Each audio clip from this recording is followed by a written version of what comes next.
ஒரே ஒரு விஷயம் பண்ணாதனால இன்னைக்கு ஒரு குடும்பமே இல்லாம போயிருச்சுங்க. இது நிறைய பேர் தெரிஞ்ச விஷயம் தான், ஆனா அது யாருமே பண்றது கிடையாது. இன்னைக்கு மருத்துவ செலவுன்னு போயிட்டா ஒரு ஹார்ட்டுக்குன்னு போனா மினிமம் 5 லட்சம் கேட்கறாங்க.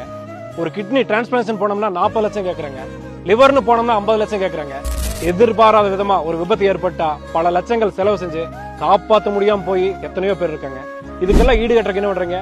பல வருஷமா சேர்த்து வச்சு உங்க சொத்த கும்பை ஒரே நாள் அழிக்கிறீங்க. இல்லாட்டி 10 வருஷம் ஆனாலும் கட்டி தீர்க்க முடியாத மாதிரி கடன் வாங்கி வச்சிருக்கீங்க. ஒண்ணுமில்ல, ஒரு ஹெல்த் இன்சூரன்ஸை உங்களால நீங்க போட்டு வைக்க முடியல. நான் எந்த கம்பெனிங்க ப்ரொமோட் பண்ண வர கிடையாது, ஆனா இதை தெரிஞ்சிருந்து பல பேர் இன்னைக்கு செய்யாம இருக்கீங்க. வாழ்க்கையில கடனுங்கிறது தானா உருவாருது இல்லைங்க, நம்மளா ஏற்படுத்திக்கிறது. எதிர்பாராம வர ஒரே செலவுன்னு தெரியுமா?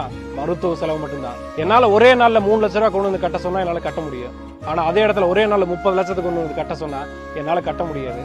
இன்னைக்கு எங்கிட்ட ப்ராப்பர்ட்டி விற்க வரங்க நிறைய பேர் வந்து ஹெல்த் இன்சூரன்ஸ் இல்லாம கடனாகி தான் நிறைய பேர் வரீங்க. எங்களுக்கே பாக்குறதுக்கே ரொம்ப கஷ்டமா இருக்குது. ஆனா யாருமே இன்சூரன்ஸ் போட்டு வைக்கிறது கிடையாது. தயவு செஞ்சு ஏதோ ஒரு நல்ல கம்பெனியை பார்த்து இனிமேலாவது இன்சூரன்ஸ் போட்டு வைங்க.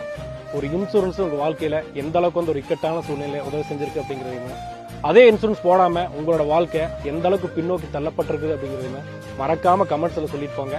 பாக்குறவங்க பார்த்து அப்பாவது தெரிஞ்சுக்கிட்டு இனிமேலாவது தயவு செஞ்சு இன்சூரன்ஸ் எடுத்து வைங்க. என்கிட்ட கோடிக்கணக்கில் சொத்து இருக்கு, இதெல்லாம் எனக்கு தேவையில்லை அப்படின்னா இந்த வீடியோ தள்ளிட்டு போயிருங்க. அப்புறம் வேற என்ன பண்ண முடியும்?